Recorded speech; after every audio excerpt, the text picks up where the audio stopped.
Ito na mga bossing, meron tayo nga palang camouflage na Bass Pro Shop. Ayan.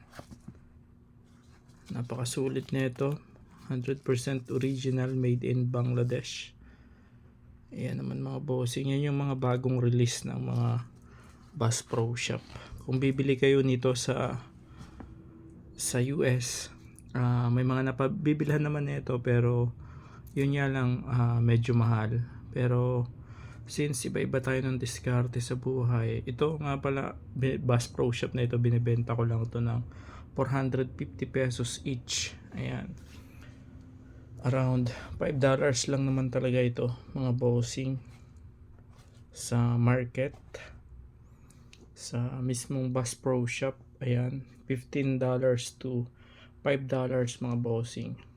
Ayan, tie-dye at saka camo. Ayan, ilang piraso lang ito mga bossing, baka umiscore kayo nito. Napakasulit nito. 450 pesos each, meron na kayong Bass Pro Shop na tie-dye and camo.